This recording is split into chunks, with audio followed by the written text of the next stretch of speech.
जी part 2 start हो गया और मैंने तकरीबन को 10 एक मिनट पॉज की है दरमियान में रिकॉर्डिंग तकरीबन, और मैंने बच्चों को कहा था पहला सवाल ट्राई करें, ठीक है।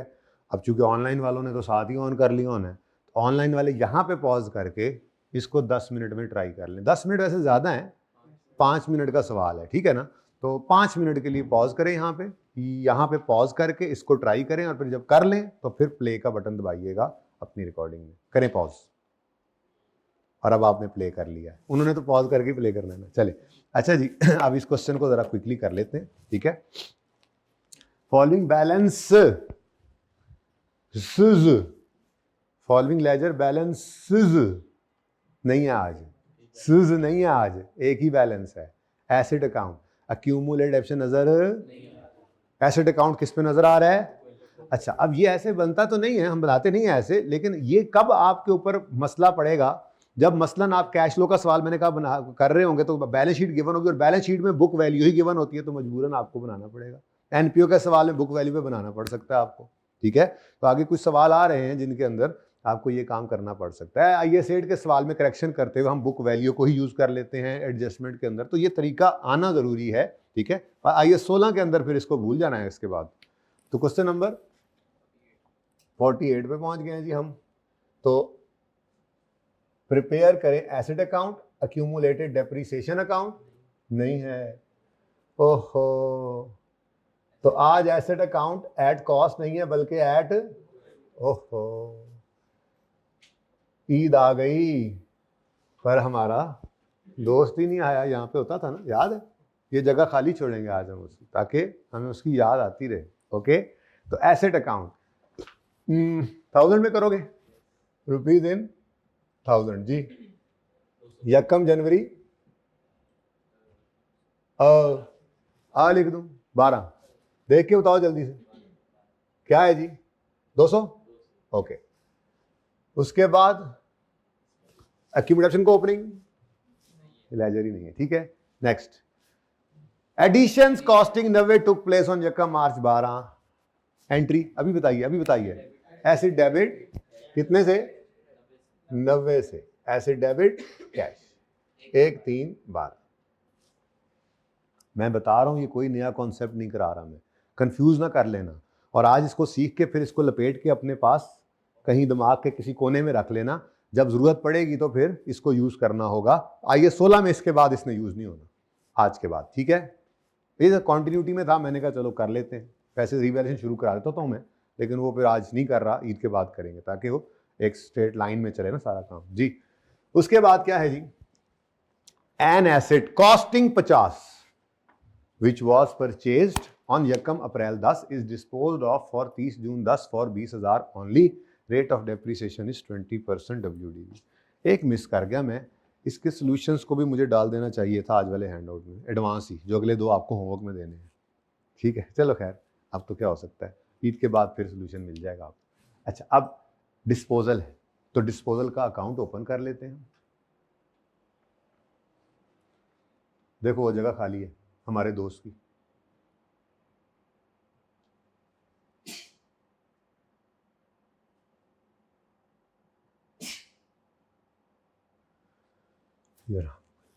अच्छा जी। अब स्टेप 1 और स्टेप 2 असल में यहाँ कंबाइन हो जाएंगे। स्टेप 1 क्या था? एसिड अकाउंट में से जाने वाले एसिड की कॉस्ट क्रेडिट होती है और उसकी अक्यूमुलेटेड डेप्रिसिएशन अक्यूमुलेशन अकाउंट में से डेबिट होती है। अब यहाँ पे ये दोनों अलग नहीं है, तो इन दोनों को कंबाइन करेंगे। जैसे मैं एंट्री में भी आपको यूं करके दिखा रहा था, कॉस्ट और अक्यूमुलेशन को नेट करो तो क्या बनता है? Book value. तो बेसिकली हमें आज अक्यूमुलेटेड डेप्शन ऑफ डिस्पोजल नहीं चाहिए, हमें आज बुक वैल्यू ऑफ डिस्पोजल चाहिए। क्या चाहिए जी? बुक वैल्यू ऑफ डिस्पोजल चाहिए। लेकिन वर्किंग तो वही होनी है, रिड्यूसिंग बैलेंस मेथड है ना, रिड्यूसिंग बैलेंस मेथड है। तो रिड्यूसिंग बैलेंस मेथड में क्या करते थे? तरतीब से चलते थे ना, शॉर्टकट तो लगाते ही हैं, लेकिन वैसे कह रहा हूं तरतीब से चलते थे ना, cost less डेप्शन, book value डेप्शन, book value डेप्शन, book value. तो हमें जिस दिन डिस्पोज हो रहा है उस दिन की बुक वैल्यू चाहिए, अक्यूमुलेशन आज नहीं चाहिए। चले फिर वर्किंग नंबर 1 होगी आज बुक वैल्यू ऑफ डिस्पोजल। सुभान अल्लाह, यहां पे पहले क्या आया करता था? Accumulated depreciation of disposal. चले डेट, चूंकि ये क्योंकि ये वो है रिड्यूसिंग बैलेंस मेथड, इसलिए शॉर्टकट से काम नहीं चलना। लेकिन इसमें भी हमने शॉर्टकट बनाया हुआ था। वो शॉर्टकट क्या था जी? हमारे साल का पहला दिन क्या है? यकम। मैं वही कह रहा हूँ कि हम डायरेक्ट जंप क्यों ना लगाएं, शॉर्टकट करते थे ना। क्या ख्याल है? हमें तो बुक वैल्यू चाहिए ना, ठीक है। अपने साल के पहले दिन से आगे नहीं आना, बस ये एहतियात बताई थी। तो यकम जनवरी 2012 पर हमें बुक वैल्यू निकाल लेनी चाहिए डायरेक्ट। अब कॉस्ट कितनी थी? ये मरहूम की कॉस्ट थी 50,000 और रेट ऑफ डेप्रिसिएशन है 20%। तो पहले ये दोनों काम कर लेते हैं। कॉस्ट कितनी है जी? 50 into 1 minus 0.2 raise to power plus, अब ये जो प्लस करना है ये निकाल लेते हैं, ठीक है। तो ये छोटी सी एक वर्किंग हम करते होते थे। इस साल की डेप्रिसिएशन भी चाहिए होगी, तो छोटा स्टार लगाया।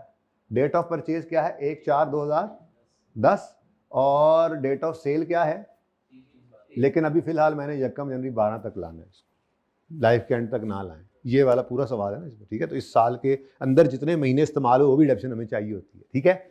अब ईयर एंड 31 दिसंबर हो तो पहले साल में 9/12, 11 वाले साल में, और 12 वाला साल तो अभी शुरू ही हो रहा है, ठीक है। तो ये कितना आ गया जी?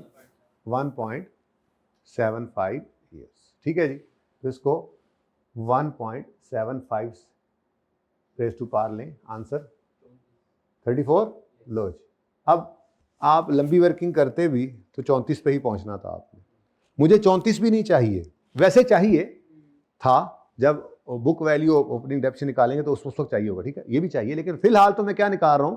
Book value of disposal. तो डिस्पोजल के दिन की बुक वैल्यू निकालनी है। अब देखो आके किस दिन बिका है ये? 30 जून 2012 पे। तो ये इसके साथ लिखा करते थे यकम जनवरी 12, आज वो इधर ही आ गया, मैं दोबारा ब्रैकेट में नहीं लिख रहा, ठीक है। अब 30 जून 2012 आ गया। डेप्रीसिएशन 34 पर लगेगा 20% इंटू 6/12, 3 बस, ठीक है। और यहाँ पे क्या बच गया? 31। 3.5 होता ना तो फिर कर देते 4, ठीक है। ये जनाब हमारे पास आ गई book value at date of disposal, और फिर इसको कॉस्ट में से माइनस करके एक्यूमुलेटेड डेप्रिसिएशन निकालेंगे, है ना। ऐसे सारे ला रहे हो, नहीं निकालनी आज। एक्यूमुलेटेड डेप्रिसिएशन क्यों निकालेंगे? क्यों निकालेंगे एक्यूमुलेटेड डेप्रिसिएशन? पहले यहाँ पर रुकती नहीं थी वर्किंग, एक स्टेप आगे जाना पड़ता था, अब यहीं पर ही, ठीक है। बुक वैल्यू ही हमें चाहिए थी। नहीं समझ आई ये बात? तो फिर हाँ क्यों करी जा रहे थे? मुझे परेशान करने के लिए। 30 जून 2012 डिस्पोजल अकाउंट में आपने एसिड की बुक वैल्यू फेंकनी है। वो कितनी है? तो बुक वैल्यू वहां से क्रेडिट होकर इधर डेबिट हो गई। अब जब यहां पर बुक वैल्यू आ गई है तो यहां पे कुछ नहीं आएगा, नहीं मतलब एक्यूमुलेटेड डेप्रिसिएशन नहीं आएगा, ठीक है। तो स्टेप 1 स्टेप 2 क्या हो गए? कंबाइन, आसानी होगी उल्टा। Step 3 we will record cash, cash debit, date भी लिखते होते हैं आप लोग। चलो वैसे वर्किंग कर रहे हो तो डेट लिखने की क्या जरूरत थी? चलें खैर, 30 जून 2012 एसिड डेबिट, कैश डेबिट और डिस्पोजल का अकाउंट क्रेडिट। कितने से? 20 से। तो हमारे पास 11 रुपए का लॉस आ, लॉस एक्सपेंस ही होता है।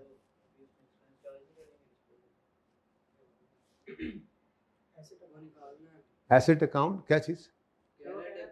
नहीं उसको कहने दो, हाँ वो भी निकालना है, निकालेंगे, निकाल के यहाँ एंट्री करेंगे। उसकी एंट्री होगी depreciation expense debit acid credit. Disposal के अकाउंट से कोई ताल्लुक नहीं उसका। ये डेप्रिसिएशन उस एसिड के अकाउंट में पड़नी है। हाँ आप ये कह सकते हैं कि इसको आप नीचे लिखते ताकि अच्छा लगता हमें जरा। 31 में भी तो 3 शामिल होना है, तो वो 3 कर लेते हैं शामिल, कोई नहीं, ऊपर नीचे एंट्रीज लिख दें, कोई हर्ज तो नहीं है उसमें, टोटल बराबर होना चाहिए ना, ठीक है। अब देखो बस अंधेरा हो गया है जी। अब उसके बाद डेप्रिसिएशन एक्सपेंस रह गया on opening excluding disposal. Method कौन सा है? रिड्यूसिंग बैलेंस मेथड में हमें क्या चाहिए होता है? Opening book value of all assets, और उसमें से हम माइनस किया करते हैं opening book value of disposal, ठीक है। On opening assets excluding disposal. अब रिड्यूसिंग बैलेंस में क्या करते थे जी? Opening book value of all assets में से opening book value of disposals को माइनस करते थे और रेट लगाते थे। अब कितनी तंगी होती थी, कॉस्ट लेस अक्यूमुलेटेड एप्शन करके बुक वैल्यू निकालनी पड़ती थी। याशी लग गई, वेव्स लग गई, मौजें किल करते हैं, ठीक है। हमें बुक वैल्यू ही अवेलेबल है आज। Opening book value of all assets भी गिवन है और opening book value of disposal भी 31 गिवन है। ऐसे ऐसे मत करो, ये ओपनिंग नहीं है, हाँ कर देते हो बस जो बोल दूं। Opening book value of all तो 200 है, क्या डिस्पोजल की ये ओपनिंग बुक वैल्यू है? यूं क्यों कर रहे थे फिर? ऑटो पे लगे हुए हो, यस ऑटो पे लगे हुए हो, ये है opening book value of all, ठीक है। लेकिन ये दोनों अल्हम्दुलिल्लाह हमें मिल गई। तो ये book value of all assets. अच्छा, अब अगर स्ट्रेट लाइन मेथड होता तो फिर ओपनिंग कॉस्ट ही होती, उसमें से ये ओपनिंग बुक वैल्यू ही लेते, लेकिन यहाँ पर बुक वैल्यू शायद वो भी निकली हुई होती, खैर चलो। लेकिन स्ट्रेट लाइन मेथड भी होता तो सिर्फ डेप्रिसिएशन एक्सपेंस में मसला आता है। वो मसला क्या आता है, हमें ओपनिंग बुक वैल्यू पे रेट नहीं लगाना था बल्कि कॉस्ट पे लगाना था। फिर इन सारे एसेट्स की ओपनिंग कॉस्ट वो बताता कि ये एसेट जो है इनकी कॉस्ट कितनी है, डिस्पोजल की तो कॉस्ट दी भी हुई है, तो फिर डेटा और तरह से होता है। तो सवाल टू सवाल वेरी करता है। इस सवाल के अंदर ये स्ट्रेट लाइन से करना पड़े तो उसको डेटा मजीद देना पड़ेगा कि जो ओपनिंग में 200 एसेट्स, 200 रुपए के सारे एसेट्स पड़े हैं, एक की तो कॉस्ट बता दी उसने 50, बाकी कितनी कॉस्ट है वो भी उसको बतानी पड़ती। कॉस्ट डिफरेंट होती ना, फिर तो डेटा डिफरेंट होता। अच्छा, अब ये ना कहना अगर स्ट्रेट लाइन से हो, अगर स्ट्रेट लाइन से हो तो फिर डेटा भी और होगा इस सवाल के अंदर, ठीक है। अभी तो मौजे हैं जी, मौजे जी। 200 माइनस 31 किधर से आया जी? 34, सॉरी, जो कहता है वही होता है वाला काम हो गया मेरे साथ जी। वर्किंग नंबर 1 और ये जनाब 20% से मल्टीप्लाई करेंगे तो आंसर आएगा 33। फिर उसके बाद ऑन एडिशंस, एडिशन है एक 90 इंटू पहला साल है ना, भी रेट लगेगा, ठीक है। लेकिन 10/12 कर लें, यकम मार्च को आए जी 15। उसके बाद ऑन डिस्पोजल्स तो कितने हैं, एक ही है, तो बस दोबारा वर्किंग 1 से उठाएं, दोबारा कैलकुलेशन नहीं करनी, यहाँ पे 3 लिखे है ना, 6 महीने की डेप्रिसिएशन। टोटल क्या आ गया 51 या 2, फैसला कर लो, बड़ी मेहरबानी।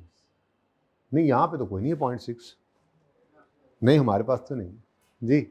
तो 31 दिसंबर 2012 पर depreciation expense debit, accumulated depreciation credit 51 से, और 31 दिसंबर 2012 पर कैरी डाउन बुक वैल्यू नजर आ रही है 208।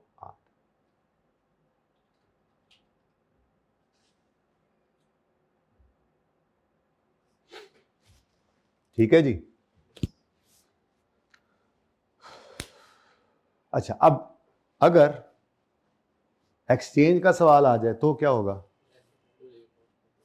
एक्सचेंज का सवाल आ जाएगा तो एसेट अकाउंट में कॉस्ट डेबिट होगी और एसेट अकाउंट में से पुराने की बुक वैल्यू क्रेडिट होगी। डिस्पोजल के लेजर में यहाँ पर बुक वैल्यू आएगी, लेकिन इस तरफ एसेट की नए की कॉस्ट भी आ रही होगी, वही काम है। ओके, सही है ना, कोई मसला तो नहीं? हाँ, कैश डेबिट नहीं बेटा, ये सिंपल डिस्पोजल है। एसिड बिकता है तो कैश आता है, पढ़ लें ज़रा, ये देखें, पढ़ लें ज़रा मिलके। Which was purchase is dispose of for इतने, हमने ये बेचा है इतने रुपए का, ये हमें आए हैं। एक्सचेंज की ट्रांजैक्शन में कैश पे होता है, वो फिर चेंज कर लेंगे, ये तो एक्सचेंज नहीं है ना होमवर्क वाले सवाल में। अच्छा, अगला सवाल ज़रा पढ़ते हैं, उसमें क्या मसला है देखते हैं।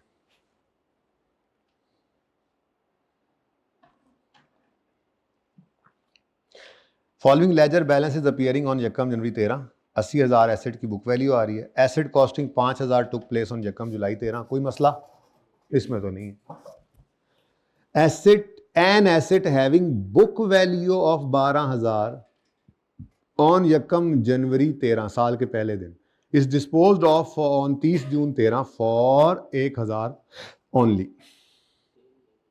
सवाल सेम है, लेकिन यहां पर उसने कॉस्ट की बजाय, यानी जो यकम जनवरी 13 पे, जैसे यहाँ पे हमने यकम जनवरी कौन सा था 12 पे हमने खुद निकाला, जरा दिखाना आमिर भाई उधर, जो जैसे यकम जनवरी 12 ओपनिंग डेट पे हमने वर्किंग 1 में खुद निकाला, cost into 1 minus rate raise to power plus N करके, वो उसने खुद ही दे दिया।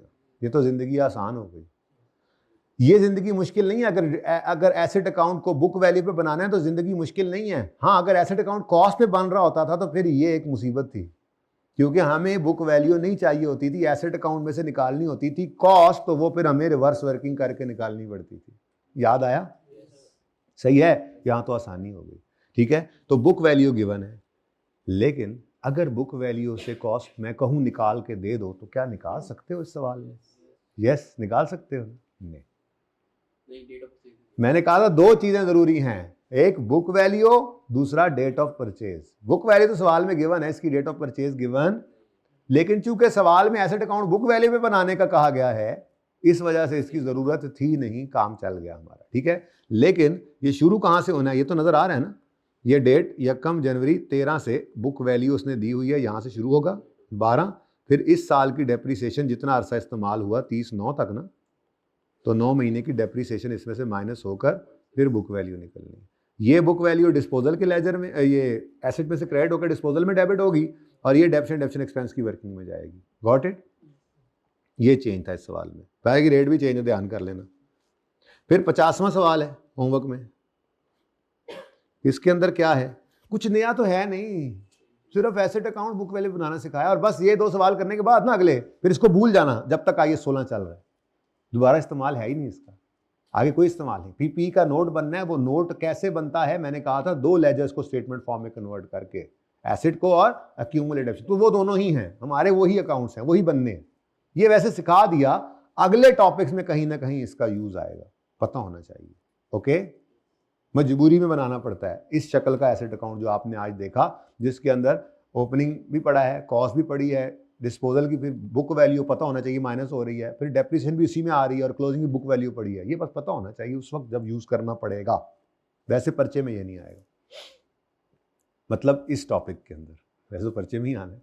ठीक है, अच्छा, एडिशन है, asset having book value of इतने ऑन यकम जुलाई 14 साल के पहले दिन, वही वाली सेम आ गई, फॉर नील 0 रुपये का बिका है, और एक्सचेंज आ गया, N asset costing 25,000, purchase on यकम 10/12 is exchange with a new asset having fair value of 45, fair value of old is 28, तो पहले पुराने वाले की फेयर वैल्यू को पकड़ लेंगे, नए को छोड़ देंगे, ये है ना एक्सचेंज की transaction. Balance of purchase price was paid through a cheque of 12। कोई मसला?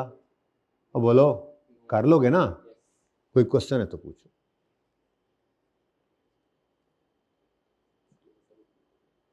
जी, सिलेबस कब कंप्लीट होगा? अल्लाह तुम्हें हिदायत दे। ये जब 100 लेक्चर्स से ऊपर जाएंगे ना, सेंचुरी हो जाएगी, फिर आपने पूछना है कितना स्कोर रह गया और बनाने वाला। ठीक है, सेंचुरी पहले करेंगे। ओके, आप 100 से पहले कोई ना पूछे, 100 के बाद बताऊंगा कितने लेक्चर्स कितने दिन। ठीक है, वैसे जो प्लान है मेरा, 17 अगस्त को आपका पर्चा है गालिबन, और पहला पर्चा इसी का है, तो प्लान यही है कि 17 जुलाई तक आपको फ्री करने की कोशिश करूं, पूरा महीना आपको दिया जाए। ठीक है, अब 2 दिन ऊपर नीचे तो नहीं कह सकता, 2 दिन ऊपर हो ही जाते हैं। ठीक है, उससे परेशान ना होइएगा, बाकी चीज़ें मैं प्लान की हुई हैं सारी अल्हम्दुलिल्लाह लेक्चर्स के हिसाब से, लेकिन वो प्लस माइनस होता जाता है, एंड पे फिर फ़र्क जाके निकलता है ना। ठीक है, मैंने सोचा इस पे 18 दिन लगने हैं, आपकी क्लास 17 दिन में कर ले, हो सकता है आपकी क्लास 19 दिन में करे, 20 दिन में करे, कहीं पे आप फंस गए किसी कॉन्सेप्ट पे, कोई चीज़, तो उस पर दौड़ नहीं लगा सकते। आपको कोई चीज़ नहीं समझ आ रही है तो उसको समझा के जाना होता है आगे। स्पीड एक ही है हमारी क्लास की, मैंने आपको पहले दिन अर्ज़ किया था, यही एंड तक चलेगी इंशाल्लाह। बस ये रमज़ान पैकेज ख़त्म हो जाएगा, अब ईद के बाद जब हम आएंगे तो हमारी क्लास इंशाल्लाह फिर 2.25 घंटे की है, तो 2 घंटे 10 मिनट कोशिश करेंगे, पढ़ा करेंगे। वीकली होंगे, लेकिन अभी मैंने नहीं लिया क्योंकि कुछ किया नहीं था। तो ईद के बाद जब आप तशरीफ़ लाएंगे तो ईद के बाद पहले वीक में शायद ना हो सके, क्योंकि मेरे ख्याल में मंडे ही हमने डे रखा हुआ है इसका, तो दूसरे वीक से फिर हर वीक टेस्ट होंगे। और फिर अच्छा है, उस तक अच्छा खासा पढ़ भी लिया होगा, जो पर्चे में आने वाली चीज़ें हैं वो पढ़ चुके होंगे, यानी कि हम अब ईद के बाद रीवैल्यूएशन कर लेंगे, तो फिर पर्चे में रीवैल्यूएशन ही आती है इसमें से बहुत ज़्यादा, तो फिर जो टेस्ट शुरू होंगे, अगर रूटीन में चल रहा होता तो अगले वीक में शायद टेस्ट हो जाता, जो बेसिक चीज़ें पढ़ी उसको कुछ थोड़ा टेस्ट ले लेता, लेकिन अगर टेस्ट डे मिस हो गया तो फिर उससे अगले वीक में चला गया, लेकिन फिर तरतीब से चलेंगे। ठीक है, ओके, अच्छा जी, इसके बाद अब रीवैल्यूएशन है, पीछे हमने कुछ नहीं छोड़ा अभी तक, ऐसे ही है। रीवैल्यूएशन को हमने आफ्टर ईद करना है, थेरी शेरी पढ़ लेंगे, थ्योरी को आपने अच्छे से रीड करना है एक बार। मेरा दिल ये कर रहा है कि आपके साथ, हाँ जी, ये गपशप लगा ही लूँ कि वैसे आपने इंट्रो के अंदर इसको पढ़ा हुआ है, आप मुझे बताइएगा ये पढ़ा हुआ है या नहीं पढ़ा हुआ, मैं जो पढ़ा रहा हूँ, ठीक है ना। तो ये जो सवाल है ना जी, सारे के सारे, ये आप तकरीबन 2 सफ़े जो हैं, ये अब फिलहाल आप संभाल के रख लें। वैसे तो ईद के बाद इंशाल्लाह मेरी कोशिश होगी as soon as possible book आ जाए। बुक के बगैर ज़रा तंगी बहुत होती है आपको भी, मुझे भी, ठीक है। लेकिन स्टिल बुक के आने तक भी बस यही 2 हैंड आउट्स हैं, इनसे नहीं निकल सकेंगे हम, क्योंकि ये रीवैल्यूएशन का आपको चुने सवाल नज़र आ रहे हैं ना, चुने। पहले दिन सिर्फ एक ये सवाल होना है, फिर ये 2 होमवर्क में जाने हैं, फिर दूसरे दिन ये 54 होना है, दूसरा रिवीजन का लेक्चर, फिर इसके आगे 2 इसी तरह के होमवर्क में जाने हैं, फिर 3 रीवैल्यूएशन पे जाना है हमने। तो ये तो 3 को दिन का तो यही काम पड़ा हुआ है, ठीक है। उसके बाद ये होमवर्क, तो 3 दिन तो रीवैल्यूएशन के ऊपर भी इसी हैंड आउट में है। और जो आज वाला हैंड आउट दिया है, क्योंकि टाइम अब ख़त्म हो रहा है, आज क्लास फिर ज़रा शॉर्ट हुई, पैकेज वाली क्लास है, ठीक है, तो वो भी मुकम्मल नहीं होगा। तो ये मेरे ख्याल में तो ईद के बाद वाला पूरा वीक ये 2 हैंड आउट्स में ही निकल जाएगा हमारा, ठीक है। उसके बाद फिर वैसे ही बुक आपकी आ चुकी होगी, लेकिन रीवैल्यूएशन आप यहाँ पे सीख चुके होंगे इंशाल्लाह। भाई ये जो हैंडआउट्स आप पे कम है ना, तो आप क्लास के बाद पूरे कर लीजिएगा फोटो कॉपी से जाके, या इनको कह दीजिएगा पढ़ा, ठीक। अच्छा जी, अंग्रेजियां तो पढ़ेंगे आप,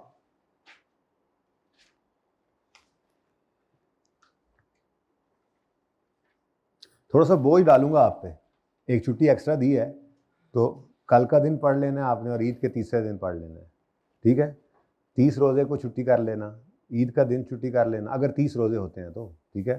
वरना फिर 30 रोज़े को छुट्टी ना, जाहिर सी बात है, फिर कल नहीं, मतलब 29 रोज़े को फिर वैसे पढ़ ही लेना, अच्छा है, ठीक है ना। 29 रोज़े को पढ़ लेना, ईद बन गई तो भी ठीक है, ना बनी तो भी ठीक है। 30 का दिन रेस्ट करना, ईद का पहला दिन, ईद का दूसरा दिन, ये 3 दिन मुकम्मल रेस्ट करना, वेव स्किल करना। लेकिन जो ईद का तीसरा दिन है उस पर फिर पढ़ लेना है, तो कुछ होमवर्क होगा, ताकि पढ़ते पढ़ते ख़त्म कर रहे हो छुट्टी और फिर आते हुए पढ़ते पढ़ते आ रहे हो। कुछ बच्चे आउट स्टेशन वाले होते हैं, कहते हैं जी हम तो आउट सफ़र करके आ रहे हैं। मैं भी खुद आउट स्टेशन से ही था, मैं पढ़ता था यहाँ पे जब, तो आते जाते हुए सफ़र के अंदर कोई एक सब्जेक्ट का टेस्ट तैयार हो जाता था। काम करने वाले तो कर लेते हैं, करने की नीयत होनी चाहिए, ठीक है ना। तो 2 दिन बस पढ़ना है इन 5 दिन में, ओके। ज़्यादा छुट्टियाँ हैं, थोड़ी पढ़ाई है, रिलैक्स ज़्यादा करना है, फिर बड़ी ईद तक पता है आपको लगातार आपने पढ़ना है, फिर कोई सांस नहीं। आउट स्टेशन वाले भी घर भी नहीं जाएंगे बड़ी ईद से पहले इंशाल्लाह, ठीक है ना, उनको बता रहा हूँ जिन्होंने आना है। लेकिन जिस दिन छुट्टी खत्म हो रही है, जाते हुए सबको टिकट मिल जाती है, वापसी पे नहीं मिलती। टिकट टाइम पे मिलनी चाहिए, टाइम से जाके खरीद लो और इधर पहली क्लास में मौजूद होना सब। अच्छा जी, इनिशियल रिकग्निशन, पहली बात आपके साथ कर लूँ, आपने पढ़ी हुई है वैसे तो। इनिशियल रिकग्निशन,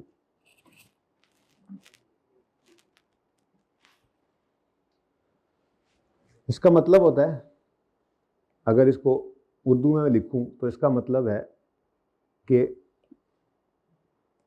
कब रिकॉर्ड करें। नहीं, ये सवाल है इसका, कब रिकॉर्ड करें, जब एसिड आ जाए। नहीं भाई नहीं, ये नहीं है स्टैंडर्ड। क्या कहता है, आप तब रिकॉर्ड करें जब वो इस फॉलोइंग क्राइटेरिया को मीट करे, फ्यूचर इकोनॉमिक बेनिफिट्स प्रोबेबल हो, कॉस्ट लायबली मेजरेबल हो, ठीक है। तो an item of property plant equipment is recorded when and only when and only when future economic benefits are probable.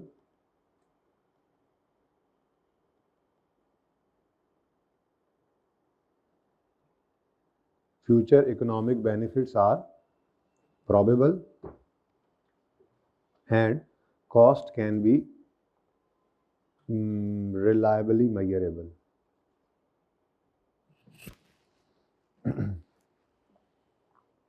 Cost can be measured reliably. 1-2 number की ये बात भी पूछ सकता है,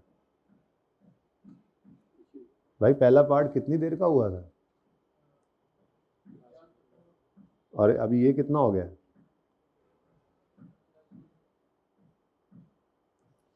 अभी बस 10 मिनट हुए हैं। हाँ, वो पॉज करके सवाल जो कराया। अच्छा, अब हो गया डिसाइड कि ये क्राइटेरिया मीट कर रहे हैं, एसिड को रिकॉर्ड कर लो। अब अगला सवाल पैदा होता है, किस अमाउंट पे करें? इसको कहते हैं इनिशियल मेजरमेंट। दूसरी बात आज की इनिशियल मेजरमेंट।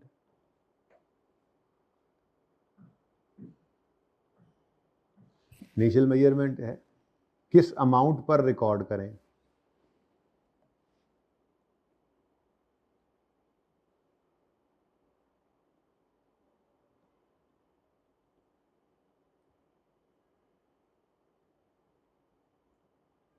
तो भाई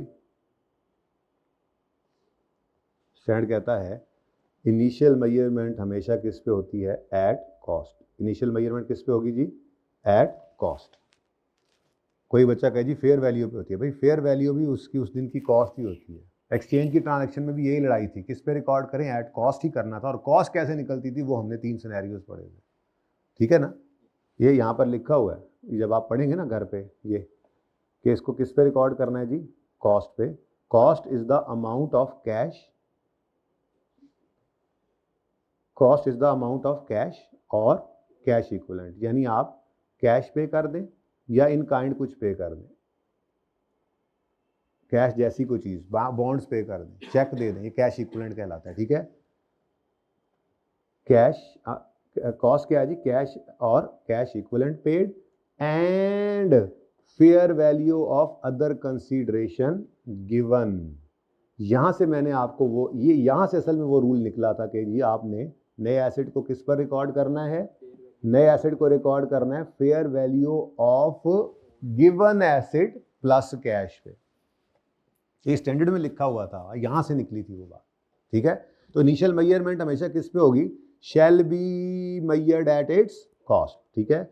जो आइटम पीपीई का ऐसा आइटम जो क्वालिफाई कर जाए रिकॉग्निशन एज एन एसेट, ऊपर वाला क्राइटेरिया मीट कर जाए, तो उसको रिकॉर्ड किस पे करना है? At cost. और कॉस्ट क्या है?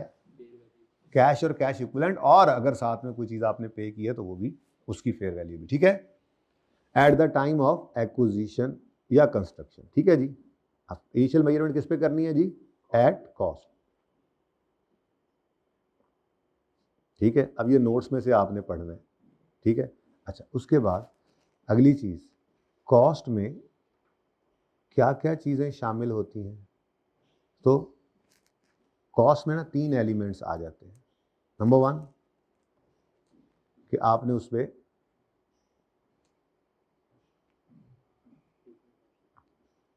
परचेज प्राइस उसकी लेनी है, परचेज प्राइस। अब मैं बाकी तफसील नहीं लिख रहा, वो लिखी हुई है नोट्स में। परचेज प्राइस में से अगर कोई ट्रेड डिस्काउंट या कोई रिबेट्स हैं माइनस करते होते हैं, कोई नॉन रिफंडेबल टैक्सेस हैं तो वो ऐड करते हैं, ठीक हो गया जी। नंबर 2, सारी directly attributable cost, all directly, ये पढ़ी हुई बातें हैं ना, इंशाल्लाह फिर पढ़ रहे हैं, कोई मसला नहीं। All directly attributable cost. अब डायरेक्टली एट्रीब्यूटेबल कॉस्ट किन्हें कहते हैं? वो सारी कॉस्ट जो एसेट को काबिल इस्तेमाल हालत में लाने तक जरूरी है। काबिल इस्तेमाल हालत क्या होती है? अवेलेबल फॉर यूज कब कहते हैं उसको? जब वो मैनेजमेंट की इंटेंडेड कंडीशन में और लोकेशन में पहुंच जाए। मिसाल के तौर पे हमने 2 एसी खरीदे और हमारा 20 मंजिला प्लाजा है जहां पे हमारा दफ्तर है, ठीक है, सर्विसेज की ऑर्गेनाइजेशन होगी। एक एसी, दोनों एसी हमने खरीदे 2-2 लाख के। एक एसी हमने ग्राउंड फ्लोर पे लगाना है और दूसरा एसी हमने 20वें फ्लोर पे लगाना है, और लिफ्ट खराब है, या है ही नहीं कहते, चले खराब है, ठीक है, लिफ्ट खराब है। अब उस एसी को ऊपर पहुंचाने के लिए मजदूर को हायर किया, उसने कहा जी मैं 5,000 रुपया लूंगा, पहुंचा दूंगा। अब एक ही एसी है, लेकिन जो ग्राउंड फ्लोर पे लगा उसकी कॉस्ट होगी 2 लाख, किराया शराया डाल के था, ठीक है ना। और जो 20वीं मंजिल पे लेकर जाएंगे उसकी कॉस्ट बन जाएगी 2 लाख, क्योंकि मैनेजमेंट की इंटेंडेड कंडीशन और लोकेशन में पहुंचने तक का जरूरी खर्चा था वो 5,000। सही है। बाकी इसमें बहुत सारी चीज़ें हैं, ठीक है। आप परचेज प्राइस के बाद जो कुछ भी डायरेक्ट आपने किराया पे किया एसेट को अपने तक लाने का, इंश्योरेंस इन ट्रांजिट रास्ते में पे की, ठीक है। तो ये सारी बातें इंशाल्लाह ये किसी वक्त में रिवाइज कर लेंगे। बहरहाल मोटी मोटी बातें तो यही हैं एक तो परचेज प्राइस होगी, ट्रेड डिस्काउंट वगैरह लेस हो गए, नॉन रिफंडेबल टैक्सेस ऐड हो गए, उसके बाद डायरेक्टली एट्रीब्यूटेबल खर्चे क्या हैं? मिसाल के तौर पे हमारा प्लांट है, ठीक है, पौधा नहीं, फैक्ट्री वाला प्लांट, ठीक है, हमारा प्लांट है, उस प्लांट को हमने बाहर के मुल्क से मंगवाया, परचेज प्राइस उधर पे हो गई, अब रास्ते में आते समुद्री किराया लगा, ऑक्ट्रॉय चार्जेस कहते हैं, रास्ते में इंश्योरेंस इन ट्रांजिट कराई, ज़रूरी खर्चा है, वाहिद इंश्योरेंस जो एसिड कॉस्ट में ऐड होती है वो कौन सी है? Insurance in transit. फिर वो पोर्ट पे पहुंचा, क्लियरिंग के चार्जेस पे करने पड़े, फिर वहाँ से हमने कराची पोर्ट से उठाया और लाहौर में उसको जहाँ फैक्ट्री लगानी थी वहाँ लेकर आए, ट्रांसपोर्टेशन, फिर यहाँ पे आकर साइट प्रिपेयर की, फिर इंस्टॉलेशन की कॉस्ट आई, फिर टेस्ट रन किया, तो ये सारे खर्चे जो हैं एसिडी कॉस्ट में ऐड करने हैं, ठीक है, ज़रूरी खर्चे हैं ये सारे, ओके। लेकिन कोई अब नॉर्मल लॉसेज हों तो उनको ऐड नहीं करते, ओके हो गया, सही है। एक और चीज़ होती है एलसी ओपनिंग चार्जेस, सुना हो शायद, एलसी लेटर ऑफ क्रेडिट। मिसाल के तौर पे हमने जर्मनी से एसिड मंगवाना है, हमने उसको फ़ोन किया, हमने कहा भाई ये फलां मशीन भेज दो, उन्होंने कहा पैसे भेज दो, हमने कहा यार तुम पैसे लेके मशीन ना भेजो, उन्होंने कहा तुम मशीन लेके पैसे ना भेजो, तो फिर दोनों ने किसको इन्वॉल्व किया? अपने अपने बैंक्स को, ठीक है, ब्रोकर्स को, बैंक्स को, ठीक है। तो बैंक को जाके हमने कहा कि जी आप उनके बैंक से कहें कि वो हमें चीज़ भेज दें, और वो डॉक्यूमेंट्स जो हैं जो पोर्ट से क्लियर कराने के लिए हमें चाहिए होंगे वो अपने बैंक में जमा कराएं, वो उनका बैंक आपको भेज देगा, मैं आपसे आके ये लेकर आपको ये सारे पैसे दे दूंगा, आप उनको दे देंगे। अब होता ये है कि वहाँ से सप्लायर चीज़ें भेजता है और बिल ऑफ लेडिंग और वो इनवॉइस और वो डॉक्यूमेंट जिनको दिखा के आपने वहाँ से एसेट रिलीज़ कराना है वो अपने बैंक को देता है और उनका बैंक हमारे बैंक को वो डॉक्यूमेंट्स भेज देता है। अब जब चीज़ें पहुंचती हैं पोर्ट पे तो हम अपने बैंक के पास जाते हैं, उसे कहते हैं हमें डॉक्यूमेंट दे दो, हमने अपने एसेट रिलीज़ कराना है, तो बैंक कहता है ठीक है ये पेमेंट कर दो, रिलीज़ करा लो, ठीक है। तो हम वो पेमेंट करते हैं बैंक को, डॉक्यूमेंट्स लेके जाते हैं, एसेट छुड़ा लेते हैं, और हमारा बैंक उनके बैंक को पेमेंट करता है जहाँ से वो सप्लायर हमारा पैसे ले लेता है। अब उसका बैंक हो या हमारा बैंक हो, ये फ्री ऑफ कॉस्ट तो नहीं ना हमें ये सर्विसेज देंगे, तो वो इस सारे मैकेनिज्म, इस सारे अरेंजमेंट की कुछ कॉस्ट उनको पे करनी पड़ती है, चार्जेस पे करने पड़ते हैं, तो वो चार्जेस एलसी के चार्जेस होते हैं, वो भी डायरेक्टली एट्रीब्यूटेबल कॉस्ट है, एसिडी कॉस्ट में ऐड होगी, ठीक है। लेकिन अच्छा एक ऐसे मुख्तलिफ नाम ले रहा हूँ चीज़ों के, डेमरेज चार्जेस, पोर्ट पे चीज़ पड़ी है आप उठा नहीं रहे, लेट हो रहा है, जुर्माना पड़ रहा है, अब ये आपका कसूर है, ये एसिड का ज़रूरी खर्चा नहीं है, इसको आप एसिडी कॉस्ट में ऐड नहीं करेंगे। रास्ते में आते हुए इशारा तोड़ दिया आपने एसिड को लाते हुए, चलान हो गया, कोई इंस्टॉलेशन करते हुए कुछ टूल्स वगैरह इक्विपमेंट वगैरह आपसे आपकी नाअहली की वजह से, नेग्लिजेंस की वजह से टूट गए, एबनॉर्मल लॉसेस को एसिडी कॉस्ट में ऐड नहीं करना। फिर एसिडी कॉस्ट में चीज़ों को ऐड करना रोक देना है जब वो अवेलेबल फॉर यूज़ हो जाए, ठीक है, उसके बाद कॉस्ट को ऐड नहीं करना। ये सारी बातें आपने पढ़नी है, ठीक है। अच्छा दो चीज़ें हो गई, तीसरी चीज़ जो कॉस्ट के अंदर एक एलिमेंट होता है वो है डिसमेंटलिंग कॉस्ट। क्या जी?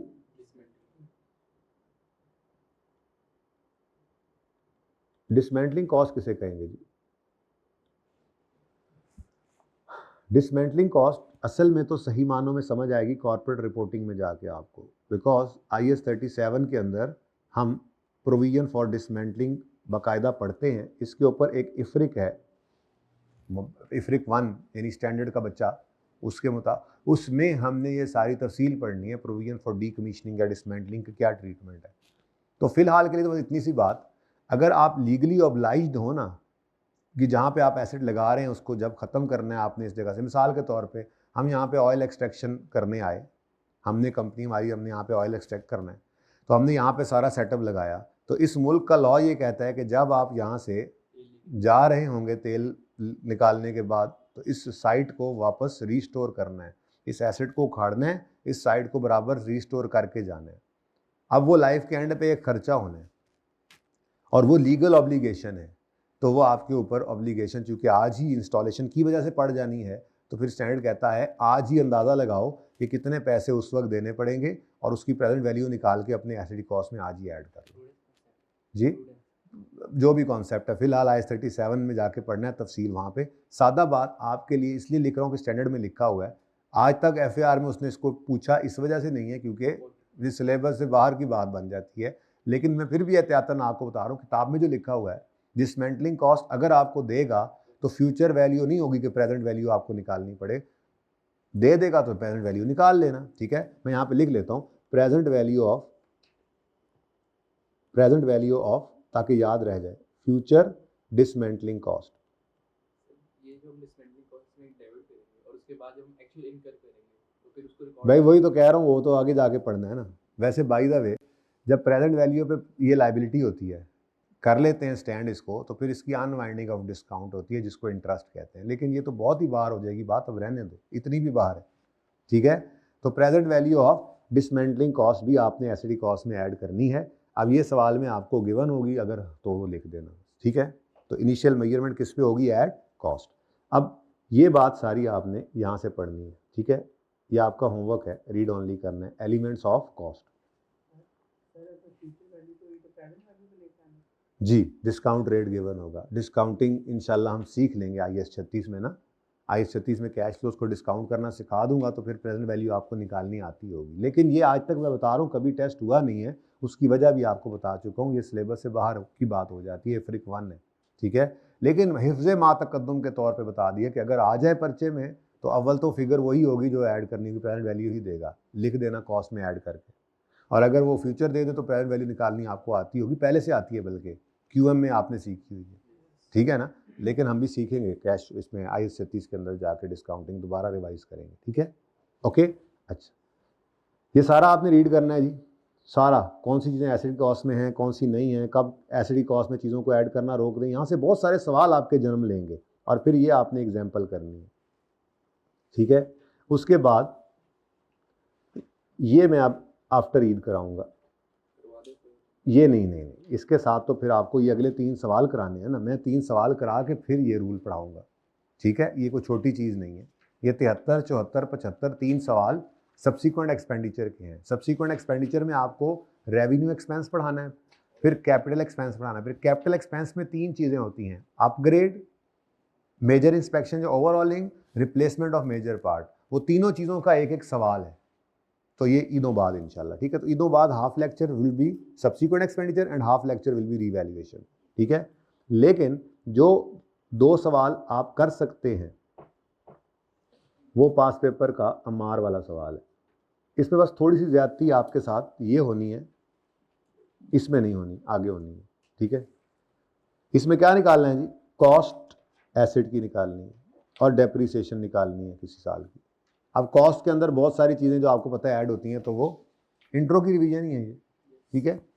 फिर चौथा सवाल, ये चौथा सवाल, पहला सवाल ये क्या है, बुक के क्वेश्चन नंबर्स मैंने नहीं छेड़े। पास पेपर के चैप्टर में जब जाएंगे तो पहला और चौथा सवाल यही होगा जब किताब आएगी, तो इसलिए मैंने नंबर नहीं छेड़े। जो छोटे सवाल हैं वो कॉन्सेप्ट बिल्डिंग क्वेश्चन है, ठीक है।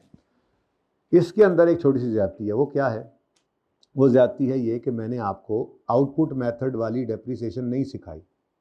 मुझे पता है आपको आती है, लेकिन मैंने फिर भी सिखानी है, तो मैं फिर इसको ईद के बाद डिस्कस करते हुए पहले वही रिवाइज कराऊंगा। 5 मिनट लगने हैं मुझे, अभी नहीं करूंगा, अभी आपके ऊपर ही है, ठीक है। तो ये 2 सवाल बस आपने होमवर्क में करने, इनका सोल्यूशन भी मौजूद है इस हैंडआउट में, ठीक है। तो अब 2 चीज़ें मैंने पेंडिंग कर दी इन 2 हैंडआउट्स में, एक रीवैल्यूएशन, दूसरा सब्सिक्वेंट एक्सपेंडिचर, ठीक है। सब्सिक्वेंट एक्सपेंडिचर में हमने करना क्या है ये मैं आपको वैसे बता चुका हूँ। ये अब हमारा जो तीसरा यहाँ पे पॉइंट डिस्कस होना है ना ईद के बाद इंशाल्लाह, वो क्या है जी, सब्सिक्वेंट एक्सपेंडिचर।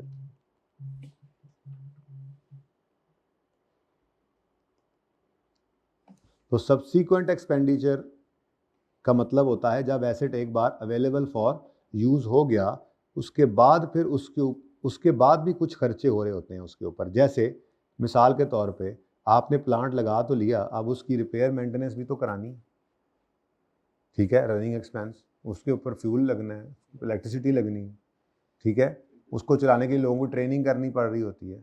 तो कुछ खर्चे ऐसे होते हैं जो रेवेन्यू एक्सपेंस कहलाते हैं, यानी उनको आपने एक्सपेंस आउट करना होता है जब वो इनकर हो। लेकिन कुछ खर्चों की नेचर ऐसी होती है कि उनको आपको कैपिटलाइज करना पड़ता है, वो कहलाते हैं कैपिटल एक्सपेंडिचर,